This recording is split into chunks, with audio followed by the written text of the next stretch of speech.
안녕하세요. 새 아이를 키우고 있는 40대 여자입니다. 사실 이렇게 사연을 보내기까지 많은 생각을 했습니다.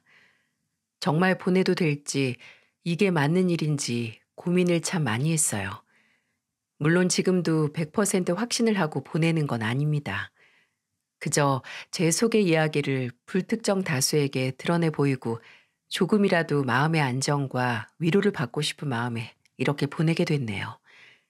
그리고 여러분께서도 미약하지만 조금이라도 제 이야기에서 무언가를 가져가셨으면 좋겠습니다. 한창 일에 치이고 사람에 치일 30대 나이의 제게 위안과 활기를 주는 건 바로 음식이었습니다. 음식은 가장 원시적인 형태의 위안거리다 라는 말이 있잖아요. 저는 지금보다 더 젊었을 때 홍보회사에 다녔는데 신입 시절에는 정말 회사 다니는 걸로 진이 다 빠져서 마땅한 취미생활이나 동호회 같은 건 생각도 못했어요. 곧 서른이라는 나이를 맞이하는 겨울에 왜 사람이 연말이 되면 괜히 쓸쓸해지고 외로워지잖아요. 그래서 마음 먹고 인터넷 커뮤니티에서 맛집 동호회를 찾아 들어가게 됐죠. 금요일 저녁마다 맛집을 탐방하고 다니는 곳이라서 금요 미식회라고 이름 지어진 동호회였어요. 가까운 지역에 사는 사람들끼리 서로의 동네 맛집을 소개하기도 하고 진짜 새로운 맛집을 개척하는 거예요. 그리고 그 동호회는 제 삶의 낙, 삶의 활력소가 되어 주었고요. 딱 한 가지 아쉬웠던 점은 동호회 사람들 모두 매운 걸 못 먹는다는 거였어요. 조금 매운 건 괜찮았지만 저는 진짜 매운 음식은 극강으로 맵게 먹어야 제맛이라고 생각을 하거든요. 주꾸미 볶음도 닭발도 닭볶음탕, 제육볶음, 떡볶이, 곱창 전골 등 빨간 음식은 무조건 혀가 얼얼하고 두피에 땀이 쫙 날 정도로 매콤해야 스트레스가 확 풀린다고요. 근데 함께 먹는 동호회 사람들은 그 맛을 몰랐어요. 그래서 늘 매운 음식을 먹으러 가도 맛있긴 해도 만족을 할 수 없었답니다. 그날도 어김없이 다른 회원이 진짜 맛있는 아구찜집을 찾았다고 해서 다 같이 갔거든요. 전국의 매운맛 킬러이신 분들은 아시겠지만 진짜 매콤 칼칼한 아구찜 속에 푹 익은 콩나물 한번 먹고 바로 시원한 맥주 들이키면 천국이 따로 없잖아요. 그 집은 매운맛 강도를 정할 수 있었는데 어김없이 매운 걸 못 먹는 회원들은 순한 맛을 주문했죠. 밖에는 추적추적 비도 내리고 진짜 얼큰하게 먹고 술 한잔 때리면 환상일 것 같은데 아쉬움에 저도 모르게 혼잣말까지 나오더라고요. 아, 이거 얼큰하게 먹고 소매까지 때리면 오늘 네 발로 기어갈 텐데. 정말 혼자만 들리게 말했다고 생각했는데 옆에서 갑자기 본인도 모르게 터진 것 같은 웃음소리가 들리는 겁니다. 제가 놀라서 옆을 보니 동호회에서 얼굴은 봐서 아는데 그렇게 친하지 않은 한 회원이었어요. 닉네임은 박 대표, 다른 회원들도 그렇고 저도 그렇고 성준 씨라고 부르는 남자였어요. 남자는 창피해하는 저와 눈이 딱 마주치자마자 빙그레 웃어 보이더니 맞장구를 치더라고요. 그쵸? 이거는 순한 맛으로 먹으면 범죄죠, 범죄. 그렇긴 한데 다른 분들은 매운 걸 워낙 못 드시잖아요. 그럼 미애 씨랑 저만 저 옆에 테이블에서 따로 매운맛으로 시켜서 먹을까요? 비도 오는데 두피에 땀 한번 쫙 빼야죠. 아니, 이렇게도 내 마음을 잘 알아줄 줄이야. 저는 저도 모르게 네 하고 크게 대답을 했고 저희들은 다른 회원들에게 양해를 구하고 바로 옆 테이블에서 제일 매운맛으로 아구찜을 새로 시켰어요. 내 삶의 낙이지만 뭔가 부족하다 싶었던 동호회에서 저와 같은 매운맛 마니아를 만나서 진짜 흥이 났어요. 그 후에 그 남자와 저는 종종 둘만 만나서 매운맛 맛집 탐방을 따로 했어요. 좋은 음식은 좋은 대화로 끝이 난다고 하잖아요. 하루는 제가 정말 좋아하는 닭갈비집에 둘이 간 적이 있었어요. 닭갈비는 고기도 고기지만 솔직히 볶음밥 먹으러 오는 것 같아요. 볶음밥 볶아 먹는 음식들 중에서 제일 맛있는 건 닭갈비를 이길 게 없어요. 성준 씨는요? 음, 전 아무래도 감자탕 먹고 먹는 볶음밥을 이길 건 없는 것 같네요. 아, 감자탕도 맞죠. 근데 전 아직까지 이 집이다 하는 감자탕 집을 못 찾은 것 같아요. 그냥 가는 곳마다 맛이 고만고만하다 싶어서. 성준 씨는 있었어요? 저는 감자탕을 나가서 사 먹어 본 적이 없어요. 제가 집에서 직접 만들어 먹거든요. 아마 미애 씨, 제가 만든 감자탕 먹어보면 전국의 감자탕집 다 가봐도 이 집이다라는 느낌 못 받을걸요. 나중에 한번 먹으러 와요. 정식으로 초대할게요. 저희는 음식을 중심으로 빠르게 가까워졌습니다. 사람이 일을 하는 것도 원동력을 얻는 것도 모두 먹는 것 때문인데 먹을 것에 대한 철학과 취향이 같다면 진짜 하루 종일 붙어서 대화를 나눌 수 있죠. 그렇게 그 남자의 집에도 초대를 받을 정도로 친해졌고 어느새 우리 둘은 연인 사이가 되어 있더라고요. 근데 음식 취향은 정말 1부터 10까지 다 알고 있는데 연인이 되기 바로 직전까지 그 남자가 뭐 하는 사람인지 정확하게 알지는 못했거든요. 그리고 알아가는 도중 남자의 닉네임인 박 대표가 그냥 지은 닉네임이 아닌 걸 알게 됐어요. 알고 보니 남자는 오래전 혼자 맨땅에 헤딩하듯이 시작한 벤처기업의 대표더라고요. 아직 알려지진 않았지만 직원을 10명 정도 거느린 번듯한 회사의 대표 말이죠. 솔직히 조금 놀란 건 사실이었어요. 제 편견일 수도 있지만 남자는 회사 대표라기엔 굉장히 검소하고 또 겸손했거든요. 한 회사의 대표라면 사람이 조금 목에 힘이 들어갈 수도 있잖아요. 근데 전혀 그런 게 없었어요. 타는 차도 집도 또 음식 취향도 정말 소박했거든요. 그리고 그 점이 더 매력적으로 느껴졌고요. 또 종종 회사 직원에게 전화가 왔을 때 받는 모습을 보면 지금까지 어묵탕과 어울리는 사이드 메뉴에 대해 열렬하게 토론했던 사람답지 않게 굉장히 프로페셔널하고 냉철한 매력까지 볼 수 있었어요. 그런 남자와 2년의 달콤한 연애 끝에 저희는 부부가 될 수 있었습니다. 사업이 승승장구할수록 남편은 고개를 숙일 줄 아는 사람이었고 저도 남편의 그런 점을 정말 좋아했지만 무엇보다 저희 어머니께서 아주 마음에 들어 하셨어요. 저희 어머니는 제가 취업을 할 나이에 아버지께서 먼저 돌아가시고 홀로 외롭게 지내셨거든요. 저나 동생이 옆에 있었으면 괜찮았을 텐데 그맘때쯤엔 저도 동생도 군대다 취업이다 너무 바빠서 어머니와 함께 보내는 시간이 적을 수밖에 없었죠. 그나마 저는 주말이면 늘 어머니와 시간을 보내기 위해 노력은 했는데 제 동생은 아들 하나 있는 게 애교도 없고 무뚝뚝해서 항상 어머니께 툴툴거리기만 했어요. 뭐 마음은 안 그렇다는 걸 저도 어머니도 알지만 사람 마음이 표현을 안 하면 아무짝에도 쓸모가 없어지기도 하잖아요. 그렇게 아들의 사랑에 목이 마르시던 저희 어머니에게 남편은 처음으로 가져보는 아주 애교 많고 수더분한 아들 같은 사위였어요. 저희가 결혼 전 신혼여행지를 정할 때 제가 아무 생각 없이 지나가는 말로 이런 말을 했거든요. 오, 여기 우리 엄마가 가고 싶다고 하셨던 데인데 왜 여기 예능에 한번 나왔었잖아. 여행 가는 프로에서. 아, 맞네. 한동안 우리나라 사람들 많이 갔잖아. 그 프로 때문에. 나중에 엄마 모시고 가고 싶다. 우리 엄마 아직 해외여행 한 번도 안 가보셨거든. 비행기는 부산이나 제주도 갈 때만 타보시고. 나 좀 로망 있잖아. 엄마랑 둘이서 해외여행 가는 거. 여행 기간 동안 아무런 생각 안 하고 우리 둘만. 이때는 그냥 속 얘기를 터놓은 건데 남편이 제 얘기를 듣고 저 모르게 어떤 계획을 하고 있다는 걸 전혀 알지 못했죠. 저와 남편은 4박 5일 발리로 신혼여행을 갔는데 3일째 아침에 호텔에서 일어나 보니까 남편이 없는 거예요. 시간을 보니까 혼자 조식을 먹으러 간 것도 아니고 호텔에 있는 사우나나 헬스장에 갔나 했습니다.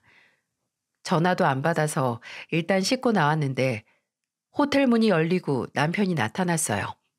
예상치 못한 인물과 함께 말이죠. 어디 갔다 왔어? 말도 없... 헉! 엄마! 그렇습니다. 남편은 서프라이즈로 신혼여행을 떠나기 전에 어머니께 미리 발리행 비행기 티켓을 저 모르게 드린 거예요. 그리고 신혼여행 3일째 아침 일찍 공항으로 나가 어머니를 모시고 호텔로 온 겁니다. 제 로망을 이뤄주기 위해서 말이죠. 남편은 남은 시간 동안 저와 어머니가 데이트를 할 수 있도록 배려해 줬어요. 저도 어머니도 남편에게 큰 감동과 함께 고마움을 느낄 수 있었고요. 저희 결혼 여행은 그렇게 좋기만 했던 시작처럼 한결같았어요. 물론 소소한 싸움이나 마찰이 있긴 했어도 하루를 넘기지 않았습니다. 몇 시간 만에 저희 둘 중 하나가 사과를 하거나 말을 걸어서 풀었고, 어떻게 해서든 무슨 일이 있었든 대화로 풀기 위해 노력을 했어요. 그렇게 결혼 생활 5년 동안 저와 남편 사이에는 똑똑하고 착한 딸과 닮은 듯 안 닮은 듯 하지만 그래도 너무 사랑스러운 이란성 쌍둥이 아들들을 낳았어요. 쌍둥이 아들들을 가졌을 때 첫째 때와 다르게 몸 상태가 많이 안 좋았거든요. 정말 1분만 찬바람을 맞아도 바로 몸살에 걸릴 정도로 면역력이 엉망이 됐었어요. 하지만 너무 예쁜 아들들을 만날 수 있었기에 그 힘들었던 시간이 다 잊혀질 정도였어요. 하지만 그때 몸 상태가 상당히 좋지 않았기에 34주에 조산으로 출산을 했고, 그 후에 산후 우울증에 하지 불안 증후군, 또 관절까지 망가져서 일상생활이 안 될 정도였어요. 첫째처럼 휴직 후에 회사에 복귀를 하고 싶었는데 이때는 말처럼 쉽지가 않더군요. 그 당시 회사 분위기도 현재의 여느 육아휴직에 관대한 분위기 같지가 않아서 눈치도 보였고요. 그래서 복합적인 문제로 저는 쌍둥이를 출산한 후에 회사를 그만두고 전업주부가 되었습니다. 남편은 저보다도 제 몸 상태를 많이 걱정을 했기에 오히려 회사를 그만둔다는 제 결정을 지지했어요. 답답하긴 할 테지만 당분간 애들과 함께 가정을 지켜달라고 하더군요. 그렇게 또 새롭게 식구가 된 아들들과 새로운 인생의 막이 열렸고 시간이 흘렀습니다. 바로 늘 한결같을 것 같던 남편이 점점 다른 사람처럼 바뀌게 된 순간이 다가오고야 말았어요. 제가 제 남편이 늘 겸손하고 검소한 사람이라는 말을 했었죠. 그리고 그 점을 제가 사랑했다고요. 쌍둥이가 태어나고 한동안 남편은 그전처럼 변함없이 성실한 회사의 대표였어요. 제일 일찍 출근을 해서 다른 사원들에게 야근의 부담을 주지 않기 위해 퇴근을 일찍 해도 집에 일거리를 가져와 일을 하거나 아니면 다른 새로운 걸 배웠습니다. 남편은 해외 사업까지 눈을 돌려서 영어까지 배웠어요. 우물안 개구리로 만족을 못하겠다는 거죠. 저는 그런 남편을 응원했고 남편이 잘 해내리라는 걸 알고 있었어요. 근데 하루는 남편이 새롭게 협업을 할 수 있는 잠재적인 해외 고객들과 미팅을 하고 온 날이 있었어요. 진짜 한 달 내내 만나서 무슨 얘기를 할지 어떻게 대접을 할지 고민에 고민을 해서 준비를 해나간 자리였죠. 근데 초저녁에 집으로 돌아온 남편의 표정이 준비한 것만큼 일이 잘 안 풀린 것 같은 느낌이 오더군요. 저는 바로 안방으로 들어가서 평소에는 잘 입지도 않은 양복을 벗는 남편을 따라가 물었습니다. 어땠어? 잘 하고 왔어? 잘 하고 온 건지 아닌지 모르겠다. 확실한 건 첫 만남부터 아주 얕보였다는 거야. 남편은 미팅 장소에 나가 만난 해외 고객들이 입고 나온 몇백만 원짜리 양복 이야기부터 그들이 여가에 얼마를 투자해 가면서 주말을 보낸다는 말까지 늘어났어요.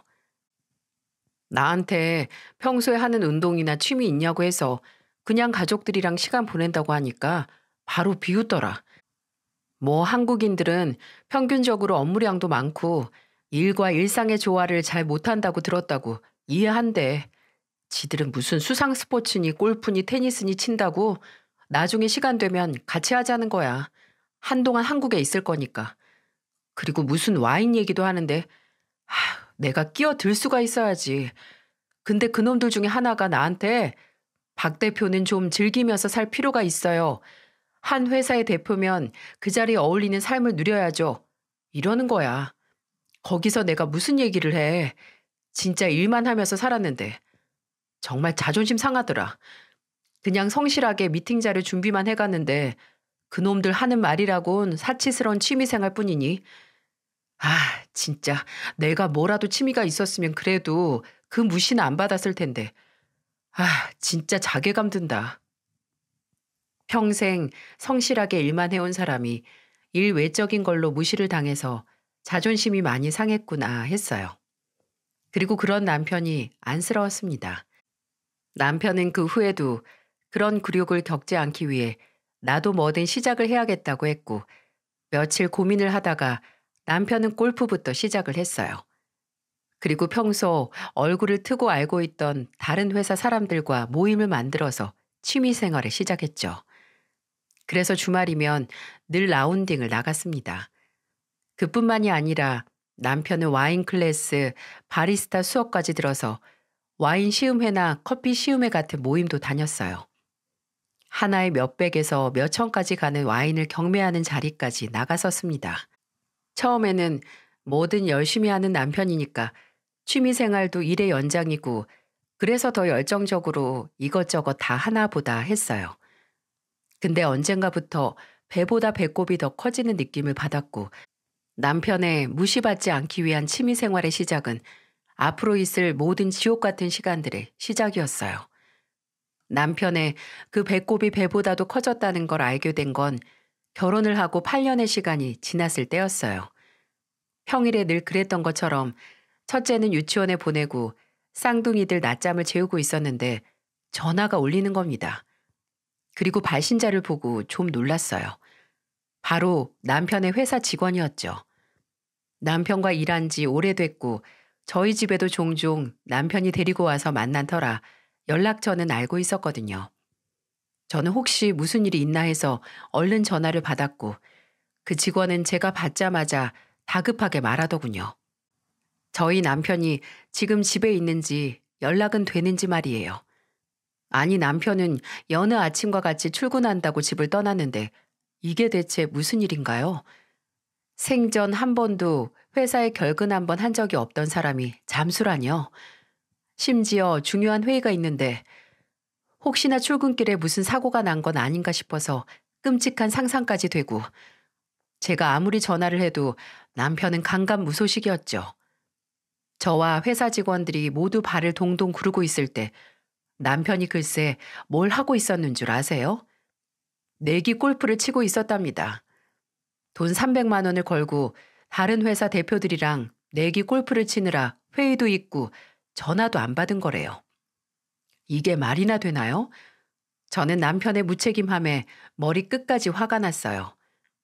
이건 회사의 대표로도 또 가장으로서도 너무나 무책임한 짓이잖아요. 진짜 제정신이야? 어떻게 내기 때문에 회의를 깜빡하고 연락이 두절까지 돼? 아, 시간 가는 줄 몰랐어. 그리고 그 자리도 꽤 중요했단 말이야. 회사 나가서 일만 하는 게 능사가 아니라 이것도 다 인맥 관리가 돼서 회사에 도움 되는 거라니까? 인맥 관리고 자시고 풀밭에서 이만한 공 치고 노는 게 어떻게 몇 달 전에 약속된 회의보다 중요해. 그리고 당신은 당신 걱정하는 사람들 생각도 안 하지? 당신이 그렇게 잠수 타고 연락 안 될 때 내가 무슨 생각을 했는지 알아? 당신 진짜 변했어. 예전에는 무슨 일이 있어도 회사랑 가족이 제일 중요했던 사람이 어느 순간부터는 밖에서 사람 만나는 거에 목숨 건 것처럼 보여. 저번에 우리 결혼 기념일 언제인지 빤히 알면서 친구들이랑 패러글라이딩 여행 갔잖아. 아, 그건 진짜 취소를 못하니까 어쩔 수 없었지. 말도 안 되는 변명하지 마. 그냥 요새 당신 보면 딱 허파에 바람 차서 주체가 안 되는 걸로밖에 안 보여. 그리고 지금처럼 본인 문제 모르고 인정도 안 하면 아마 나중에 당신 곁에 나는 안 남아 있을걸? 이런 싸움을 해서 남편이 바뀌었을까요? 일과 가족과의 시간이 아닌 정말 새로운 사람들과의 만남과 사치스러운 생활은 남편에게 처음 맞는 자유이자 오아시스, 또 끊을 수 없는 중독과도 같은 일이었어요. 남편은 그 후에도 그 전날 와인에 만취를 해서 다음날 숙취로 회사에 결근을 하길 일쑤였고 또 와인에도 돈을 어마어마하게 들여서 제 속을 뒤집어 놨습니다. 결혼 전에는 막걸리가 최고라는 사람이 와인은 신이 과일로 만들 수 있는 최고의 술이라고 찬양을 하더군요. 1900 몇 년산이라는 와인을 닥치는 대로 사들여서 주방에는 따로 와인 셀러까지 만들었어요. 그리고 사람들을 초대해서 그걸 자랑하기 바빴죠. 한 번은 딸아이가 와인 중 하나를 들었다가 깼는데 딸이 다칠 수도 있었다는 걸 아예 머릿속에 있지도 않은지 눈에 불을 켜고 고래고래 소리를 지르는 겁니다. 제게도 왜 애 단속을 안 하냐고, 대체 어떻게 키운 거냐고 아주 난리를 부려서 고작 그딴 와인 한 병 때문에 눈 뒤집힐 정도면 와인 모으는 사치스러운 취미 갖지 말라고 했어요. 진짜 돈 많고 와인 수집이 취미일 뿐이라고 생각하는 사람은 술 한 병 때문에 아내와 자식에게 침 튀어가면서 화내지 않을 거라고요. 남편은 밖에서 놀고 다니느라 회사도 또 가족도 잊고 살았습니다. 그러니 결과적으로 그 둘이 남편을 기다려줬을까요? 회사도 또 가족도 점점 잃어가고 말았죠.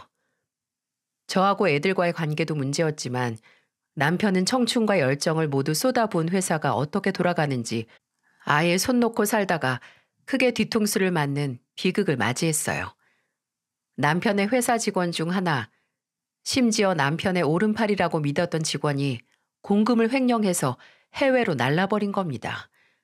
남편은 패닉에 빠졌고 한순간에 남편은 지금까지 쌓아왔던 모든 걸 잃어버릴 위기에 놓였어요. 어떻게 해서든 당장 급한 불을 끄기 위해 잡지도 못할 배신자는 제쳐두고 자금을 구하는데 온 정신을 투자했죠. 남편이 그렇게 다 나중에 도움되는 인맥이라고 어화둥둥했던 이들이 남편을 도와줬을까요? 전혀 아니었습니다. 남편은 본인이 무너지자마자 바로 뒤돌아선 사람들이 아니라 여기저기 대출을 받아서 어떻게든 회사를 살리려고 했어요. 하지만 원래 있던 직원들도 다 떨어져 나가고 남편이 혼자 밤낮으로 여기저기 뛰어도 상황은 나아지지 않더군요. 끝내 사업을 시작하고 13년 만에 남편은 사업을 정리하고 백수가 됐어요. 더 이상 붙잡고 있을 상황이 아니었거든요. 몇 달 동안 남편은 방 안에서 나오지도 먹지도 않았어요. 배신감과 좌절감이 남편의 몸을 좀먹어갔고 그 영향은 저와 제 아이들에게까지 갔습니다. 인생의 성공은 선형적인 것이 아니기에 구르고 떨어지고 또 오르다가 다시 내리막길을 만나는 거잖아요. 저는 남편의 좌절을 이해했고 남편이 그 전의 실수와 본인의 판단착오를 알고 다시 일어서길 바랬어요. 저희 가족을 위해서도 또 남편을 위해서도 말이죠. 근데 남편은 커다란 실패 앞에서 본인의 개선점을 찾은 게 아니라 오히려 다 잃은 상황에서도 높아진 이상과 목표를 내리지 못했습니다. 제 남동생이 저희 집 상황을 알고 남편에게 일자리 주선을 해줬거든요. 그 전에 대표였던 남편에게는 큰 퇴행이긴 했지만 관리직이었기에 나쁘지 않은 자리였어요. 당장 5가족의 생활비와 남편의 대출 이자가 급해서 그 일은 저희 가족에겐 생명수와도 같았습니다. 하지만 남편은 그 일을 나가고 일주일도 못 버티다가 그만뒀어요. 그 이유가 뭔지 아시나요? 대학 졸업하고 바로 회사 차려서 대표했는데 어떻게 남의 명령 들으면서 일을 해? 남들 다 그렇게 일해. 다들 대표 소리 듣고 명령해 가면서 일하는 줄 알아? 나는 아니야. 도저히 누구 아래에서 일 못하겠어. 나 무슨 대학 나온 줄 알지? 왕년에 과 수석도 하고 대표 소리 듣던 내가 자존심이 있지. 그거 자존심 아니야. 진짜 자존심은 상황이 안 달아주면 뭐든 해서 내 자식, 내 가족 먹여 살리면서 떳떳하게 사는 게 그게 진짜 자존심이야. 당신 그거 아직 과거 못 잊는 미련이고 아집이야. 알아? 언제까지 왕년 소리 하면서 이렇게 살 건데. 당신은 내가 남들한테 무시받고 하대받으면서 돈 벌면 좋겠어? 당신도 생각을 해봐. 대표 사모님 소리 들을 때가 좋았지? 근데 이제 그 소리 듣지도 못하니까 나가서 뭘 하든 상관없고 돈이나 벌라 이거 아니야? 나는 누구 사모님 소리 듣던 게 좋은 게 아니라 당신이 성실하게 일하고 가족한테 충실했던 게 좋았던 거야. 당신이 무슨 일을 하든 상관없었다고. 남편은 무슨 말을 해도 고집을 꺾지 않았습니다. 아니, 오히려 더 심해졌어요. 집에 안 들어오는 날이 많아졌고 연락도 안 되는 날이 늘었어요. 어떻게 해서든 다시 일어선다고 호언장담을 하고 나가서 밖에서 뭘 하는지 알 수가 없었죠. 저는 어떻게든 애들과 살아야 했기에 대형 마트에서 일을 시작했어요. 아이들은 친정어머니께 맡길 수 있었고 종종 동생과 올케도 도움을 줬어요. 그렇게 하루에 9시간, 많으면 10시간, 11시간까지 추가 업무를 해가면서 일을 했습니다. 종종 펑크가 나면 자진해서 주말까지 출근을 했고요. 그렇게 정신없이 사는데 어느새 반년이 훌쩍 지나가더군요. 진짜 시간이 어떻게 가는지, 세상이 어떻게 변화하는지도 모르고 지내서 시댁에도 연락을 못하고 살았어요. 그래서 하루는 시어머니께 먼저 연락을 드렸습니다. 근데 제 전화를 받자마자 시어머니는 아주 싸늘한 목소리로 다짜고짜 이런 말을 하시더군요. 아휴, 성준이 전화 안 받으니까 이제 네가 하냐? 이번엔 또 무슨 일이야? 우리 집 돈 몽땅 가져갔으면 조용히나 살지. 왜 잊을만 하면 전화해서 사람 피를 말려? 여러분께서 오해하실 것 같은데 저는 저희 시어머니와 정말 사이가 좋았어요. 서로 싫은 말, 말다툼 한 번 한 적 없는 사이 좋은 시어머니와 며느리였어요. 그랬기에 더 당황했습니다. 몇 달 연락도 안 하던 시어머니께서 왜 제게 생전 처음 듣는 목소리와 말투로 다짜고짜 썽을 내시는지 전혀 감을 잡을 수 없었거든요. 저는 침착하게 시어머니를 진정시키고 자초지종을 물었습니다. 한참을 씩씩거리던 시어머니는 제가 상상도 못한 말들을 쏟아내기 시작하셨어요. 제가 어떻게든 일상을 회복하고 유지하기 위해 뼈가 빠져라 일을 하고 있을 때 남편은 과거의 영광을 잊지 못하고 새로운 사업을 하겠다는 명목 아래 시댁의 돈을 빌리고 있었더라고요. 처음에는 아들을 안쓰럽게 여긴 시부모님께서 돈을 빌려주셨다고 해요.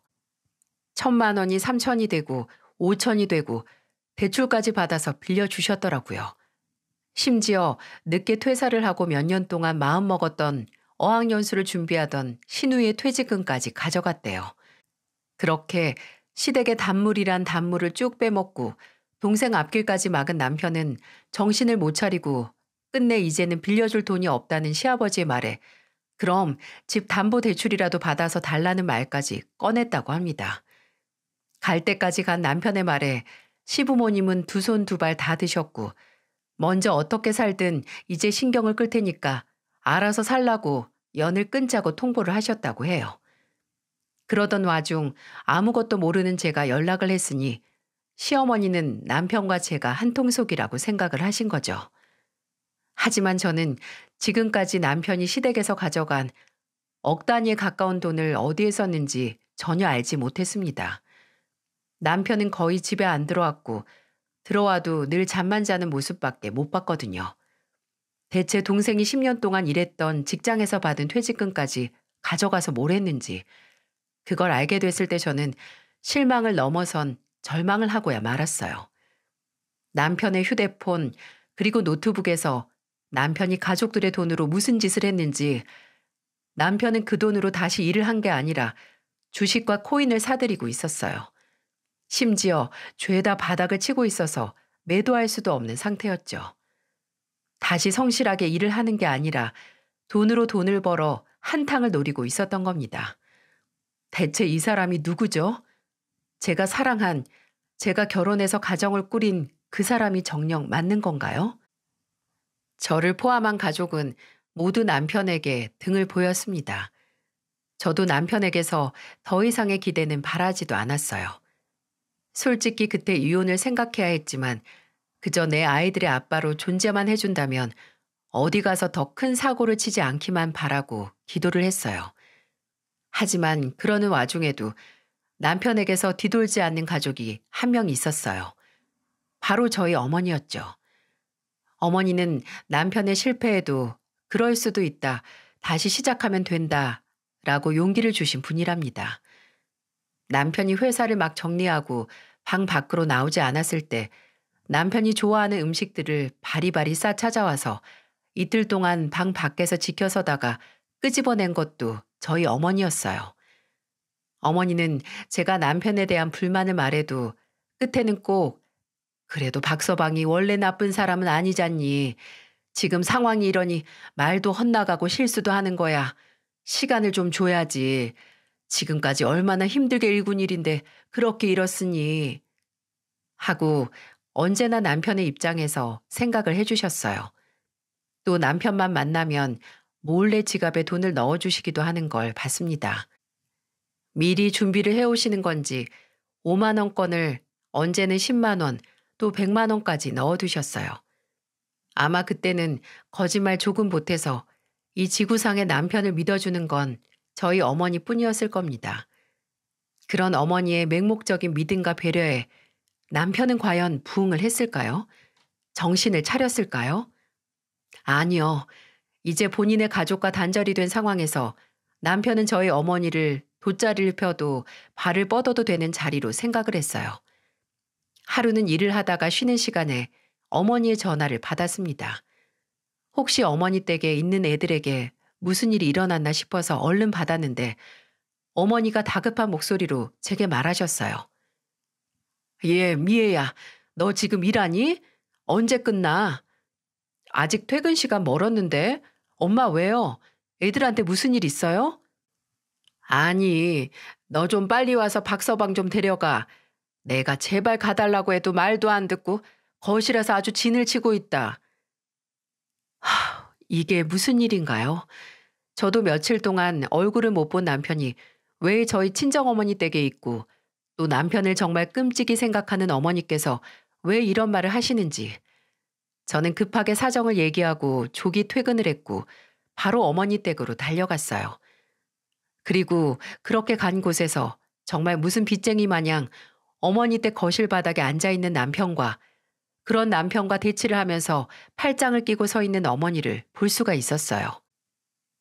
미애야, 내가 너한테 말을 안 했는데 몇 주 전에 박서방이 나한테 1,000만 원 가져갔어. 네? 아니, 당신 미쳤어? 이제 우리 엄마 돈에도 손을 대? 아, 장모님은 갑자기 그 얘기를 이 사람한테 왜 하세요? 근데 또 와서 달라는 거야. 며칠 전부터 나한테 5천만 만들어 달라고 하더라. 그래서 지금 그만한 돈 없다고 하니까 처남한테, 준영이한테 말해서 빌려서 달래. 내가 도대체 어디에 돈을 쓸 거냐고 그건 좀 알자고 해도 한마디 말 없고 그냥 저렇게 달라고만 해서 당장은 무리라고 하니까 오늘 아침부터 와서 저러고 있는 거야. 야, 너 당장 나와.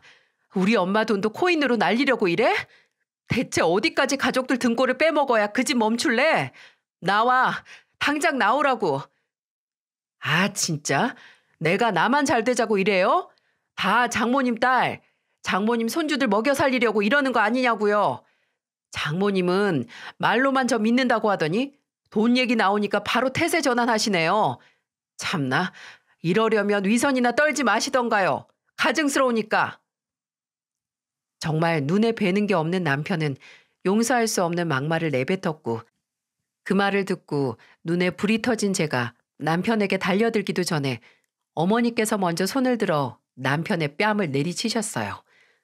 그리고 제 눈에도 보일 정도로 부들부들 떨면서 말씀하셨죠. 너 같은 놈은 동정도 위선도 아까워. 내가 너 같은 놈 본 모습도 모르고 그저 돈 있을 때 여유 있을 때 모습을 진짜라고 생각을 해서 지금까지 믿음을 줬던 게 천추의 한이다, 한. 아니, 그냥 처음부터 내 딸이랑 결혼시킨 게 한이야. 어디까지 떨어지고 어디까지 사람을 잃어야 정신을 차릴 거야? 어머니의 고함에 남편은 반성은커녕 아이씨라고 하며 무서운 눈으로 어머니와 저를 노려보고 나가버렸어요. 또 그대로 며칠 집에 돌아오지 않았습니다. 그리고 저는 그때부터 남편과의 이혼을 생각했어요. 내게 커다란 실망을 안겨준 걸로도 모자라서 저희 어머니의 믿음마저 쓰레기통에, 아니 변기에 넣고 내려버리다니. 더 이상 이 인간과 미래도 현재도 함께하고 싶지 않았어요. 그렇게 어려운 다짐을 해도 아예 집에 안 들어온 인간과의 이혼은 쉽지 않았어요.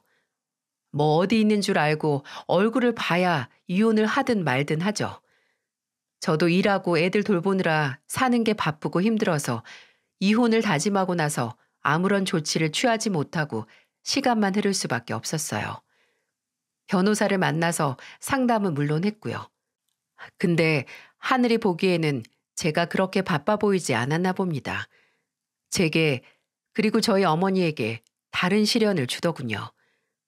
제가 바쁘다고 늘 어머니께 애들만 맡기고 뭐 하나 제대로 챙겨드린 게 없는 것 같아서 어렵게 시간을 내서 어머니를 모시고 건강검진을 받으러 갔어요. 제게는 나름 효도 이벤트였는데 그 이벤트에서 청천벽력 같은 진실을 마주하리라고는 상상도 못했습니다. 어머니께서 혈액암, 악성 림프종 진단을 받으셨다는 거예요. 근래 그냥 어지럽다, 소화가 안 되고 식은땀이 좀 난다는 말을 하시긴 했는데 암이라니. 어머니도 저도 도무지 믿을 수가 없었네요. 의사는 혈액암은 다른 질병과 달리 증상이 크지 않아서 다들 어느 정도 진행이 돼서 오는 사람이 많다고 하더라고요. 어머니는 3기에 발견을 해서 바로 항암 치료를 시작해야 한다고 했습니다. 당장 슬퍼하지도 못하고 바로 어머니는 항암 치료를 시작하셨어요. 바로 병원에 입원을 하셔서 검사를 받고 항암 치료 일정을 상담했어요. 제가 당장 일을 그만둘 상황이 아니라서 동생과 올케 그리고 간병인을 고용해서 어머니 곁을 지켰고 애들은 진짜 시댁에 사정사정을 해서 맡겼어요.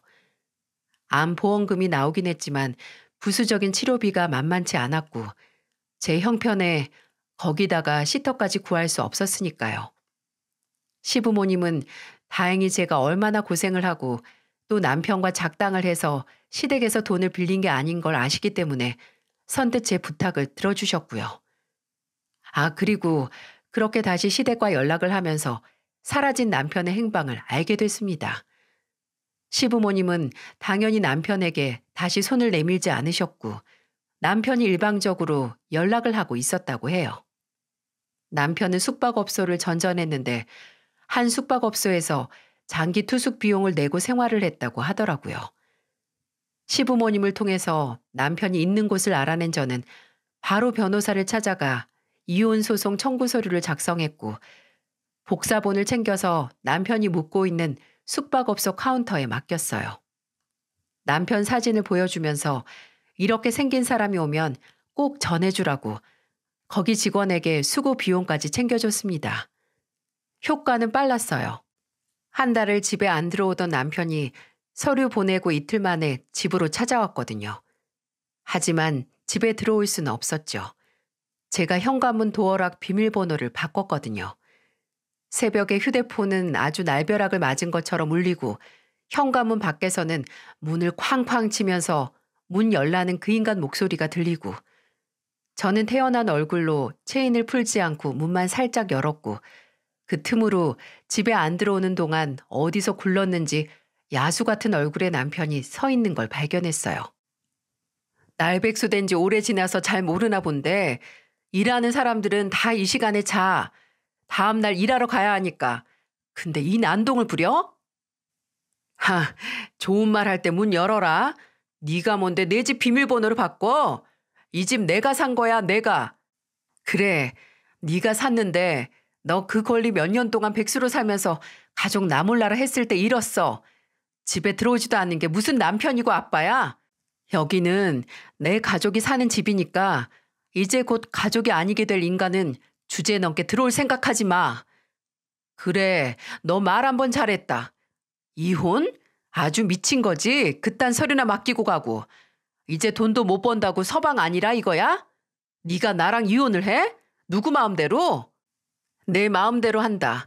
일을 오래 안 하니까 아주 제대로 된 생각도 안 되나 봐. 미안한데 이혼은 한 사람만 마음먹으면 할 수 있는 거야. 특히 너같이 몇 년 동안 가족으로서 아빠로서 남편으로서 직무유기하고 산 인간이면 더더욱. 더 이상 찾아오지 마. 무슨 말을 하든 무슨 짓을 하든 난 너랑 이혼하고 내 애들도 나 혼자 키울 거니까. 그 후로 제가 남편의 연락을 피했어요.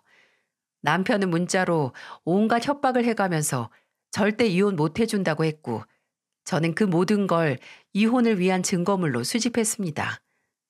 제가 그 어떤 말에도 아무런 반응도 없고 단호하니 남편은 바짝 약이 올랐었나 봐요. 그래서 어디까지 찾아왔는지 아시나요? 제가 마트를 쉬는 날은 거의 어머니가 입원한 병원에서 간병을 하거든요. 근데 거기까지 찾아왔어요. 술에 떡이 된 모습으로 말이죠. 어머니께서 환자복을 갈아입으시고 나서 제가 빨랫감을 가져다 주면서 또 새 환자복을 받아오는 길이었어요. 어머니가 계신 병실이 가까워지는데 순간 굉장히 소란스러운 소리가 들리는 거예요. 어머니께서 날카로운 목소리로 "네가 여기가 어디라고 와!" 라고 소리를 치는 게 들렸어요.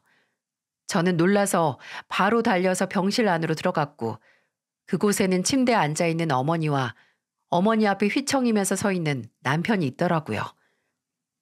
"당장 안 나가? 누가 반겨준다고 여길 와?"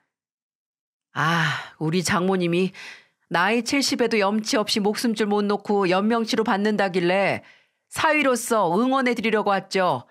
장모님, 수고하십니다. 이 천하의 썩을 놈 같으니라고. 어디 술이 떡이 되도록 와서 주정을 부려?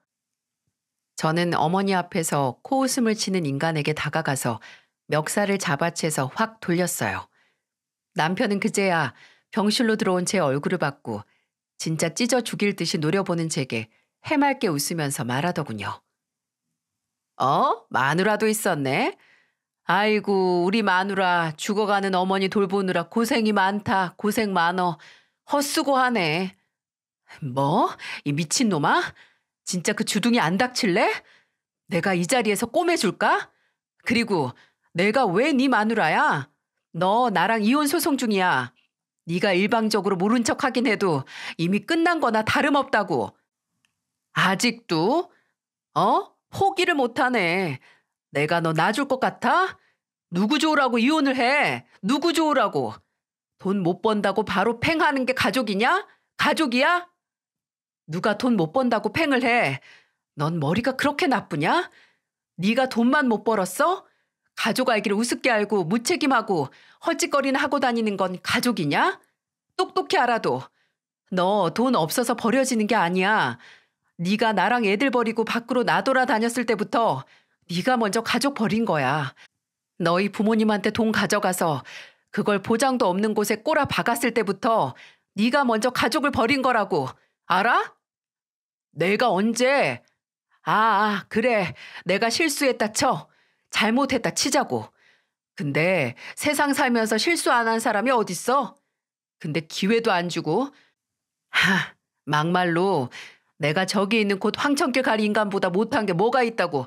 누구는 병원에서 편하게 돈 잡아먹으면서 대접받고 나는 집에도 못 들어가게 해. 그 입 안 닥쳐? 네가 뭔데 우리 엄마랑 비교를 해? 네가 뭔데? 길가에 지나가는 개미랑 비교를 해도 나는 개미를 고를 거고, 이 병실에서 황천길 갈 사람 딱 하나 있으면 그건 너야, 너. 더 이상 명줄 앞당기지 말고 꺼져. 당장 꺼지라고. 제가 멱살을 잡고 병실 문으로 끌어도 그 인간은 버텼어요.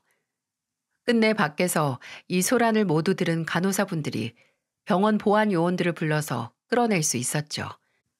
그 인간은 양손이 잡혀 끌려나가면서도 끝까지 이혼은 절대 못한다, 후회할 거다, 심지어는 얼른 하늘로 가버리라는 막말을 내뱉었고, 어머니와 저는 그 인간이 끌려나가고 몇 시간이 흘러도 둘 다 아무 말도 하지 않았습니다. 저는 그 밤 뜬 눈으로 밤을 지새웠고, 아니라고 하시지만 어머니께서도 잠을 잘 못 자신 것 같아요. 안 그래도 복용하는 약 때문에 잠을 설치는 분이신데 어머니께서 잠을 못 주무실 정도로 충격을 준 그 인간을 당장 찾아서 진짜 어떻게 해버리고 싶은데 남편은 또다시 연락이 두절됐어요. 제가 그날 병실에서 남편에게 한 모든 말은 진심이었어요. 진짜 어떻게 나와 우리 어머니에게 그딴 말을 하나 싶을 정도로 분노했고, 할 수만 있다면 말로 상처를 내고 싶었거든요. 근데 이건 아니었습니다. 저는 이걸 원한 건 아니었어요. 남편과 연락이 안 된 지 3일째 되는 날 새벽에 한 통의 전화를 받았습니다. 제게 전화를 한 곳은 경찰서였고 경찰은 제게 병원 주소를 하나 말해줬어요. 그리고 덧붙이는 말은 이거였습니다. 피해자 휴대폰에 있는 번호 보고 연락드립니다. 지금 박성준 씨께서 교통사고를 당하셔서 병원으로 옮겨졌어요. 상태가 많이 안 좋으니까 당장 가까운 가족들과 함께 병원으로. 그 이후 말은 제대로 기억이 안 나네요. 분명 이제는 남보다도 못한 존재인데 또 사고를 당했다고 하니 심장이 덜컹하는 소리를 냈어요. 저는 바로 휴대폰만 하나 챙기고 병원으로 갔습니다. 택시를 타고 가는 길에 멀지 않은 곳에 사는 동생에게 애들만 집에 있으니 잠깐 와달라고 했고요. 병원에 도착했을 때 누워서 몸 이곳저곳에 뭔지 모를 기계를 달고 산소 호흡기를 하고 있는 남편은 의식이 없었어요. 의사는 교통사고 충격으로 좌우 골반 골절에 장골과 쇄골, 몸통부 골절까지 있고 비장 파열, 그리고 두개골에도 심각한 충격이 있다는 말과 함께 희망을 주는 말은 한마디도 건네지 않더군요. 사건 현장에서 온 경찰은 남편에게 혈중 알코올 농도가 확인이 되긴 하지만 사고는 남편의 과실이 아니라 횡단보도를 제때 건너던 남편을 보지 못한 차량이 남편을 치었다고 했어요. 사고 차량의 운전자가 신고를 해서 경찰과 구급차가 출동을 한 거고요. 무슨 말을 해야 할지, 무슨 생각을 해야 할지 몰랐어요. 그저 남편에게 마지막으로 제가 했던 말, 황천길에 갈 사람은 당신이라는 말밖에 생각이 나지 않았어요. 아직 서류상으로 이혼을 한 것도 아닌 제가 남편의 곁을 지켰습니다. 하지만 그것도 3일이 더 걸리진 않았어요. 남편은 눈 한 번 못 떠보고 그대로 세상을 떠났습니다. 저는 남편의 장례식을 치렀고 혼자 남편의 물건을 정리했어요. 저희 둘의 관계는 끝내 부부도 또 남도 아닌 이상한 상태에서 멈추고 만 겁니다. 하지만 무엇보다 저를 난감한 시험에 들게 한 건 바로 남편의 죽음을 다 받아들이기도 전에 제게 지급된 남편의 사망보험금과 사고 상대 측에서 보내온 합의금이었어요. 이혼 소송 중이긴 했어도 남편이 든 보험의 수익자는 저였기 때문이었죠. 제 통장에 찍혀있는 그 인간, 제발 남이 되길 원했던 인간의 목숨값을 봤을 때 무슨 감정이 들었는지 아마 무슨 말로도 표현을 못할 거예요. 한동안 잠을 자지 못했습니다. 내가 이걸 받을 수 있는지 받아야 하는지 그런 생각이 들었거든요. 물론 죽은 남편이 정말 세상 누구보다 믿고 원망스럽긴 했지만 전 이런 걸 원한 게 아니었습니다. 어쨌든 남편이 저와 이혼을 하고 나서 언젠가는 정신을 차려서 새 출발을 하길 바랬어요. 예전에 제가 사랑했던 사람으로서 그리고 제 아이들의 아빠로서 말이죠. 근데 이렇게 못 볼 걸 다 보이더니 갑작스럽게 떠나고 끝까지 나를 이렇게 곤란한 상황에 처하게 만드네요.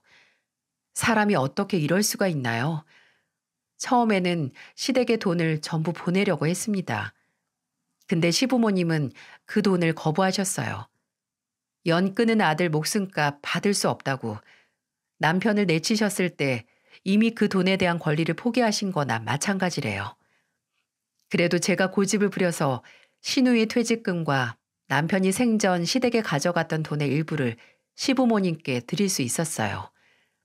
그래도 돈이 남았고 저는 또다시 잠을 설쳤어요. 그러다가 제 딸이 제게 아빠가 너무 보고 싶다고 보고 싶은데 아빠가 꿈에 나오질 않는다고 하더군요. 아들들은 아직 어려서 아빠의 죽음을 받아들이지도 이해도 하지 못했지만 초등학생인 딸은 그래도 이제 아빠를 만나지 못한다는 건 알고 있었어요. 남편이 죽고 매일같이 제 침대로 와서 함께 자는 딸이 자는 모습을 보면서 알았습니다. 남편이 남기고 간 돈의 수익자는 내가 아니라 내 아이들이라는 것을요. 그리고 다짐했어요. 이 돈을 정말 한 푼도 나만을 위해서 내 안위를 위해서 쓰지 않고 딸과 아들들의 미래를 위한 교육비에만 쓰겠다고 말입니다. 평생은 아니겠지만 그래도 걱정 없이 배우고 싶은 걸 배울 정도는 되겠다 싶어서 따로 애들 교육비 통장을 개설해서 전부 그곳에 몰아넣었어요. 그리고 나머지 생활비는 쭉 제가 일을 하면서 벌어서 쓰고 있고요. 내가 한 언행은 너에게로 돌아간다. 즉, 선에는 선이 돌아가고 악에는 악이 돌아간다는 맹자의 말을 떠올리면 지금까지 남편이 끝까지 정신 못 차리고 가족에게 했던 말들의 업보가 작용했다는 생각이 불현듯 들다가도 또 업보가 있다면 나도 남편에게 마지막으로 던진 말에 대한 벌을 받을 수 있다는 생각이 들기도 하네요. 아마 이렇게 사연을 보내는 것도 조금이라도 그런 마지막을 하고 싶지 않았다는 제 변명을 하고 싶어서 입증하기 위해 보낸 것도 있는 것 같아요. 혹시나 제 목소리가, 제 이야기가 남편에게 닿을 수 있다면 이건 제가 원했던 결말이 아니고 또 애들 걱정은 하지 말라고 하고 싶어요. 꼭 누구보다 바르고 건강하고 착하게 키울 거니까 걱정 말라고 말이죠. 그리고 할 수 있다면 응원을 해달라고 하고 싶네요. 새는 죽음을 당하면 슬프게 울고 사람은 죽음을 당하면 어짓말을 남긴다고 하는데 한때는 사랑했고 또 한때는 원망했던 그 사람이 이제는 부디 죽음 앞에서 조금이라도 삶에 대한 후회를 덜길 들어주신 여러분께서 기도해 주시길 바랍니다. 또 저와 제 아이들이 앞으로 씩씩하게 살 수 있도록 응원도 부탁드려요. 함께 해주신 여러분 모두 감사합니다.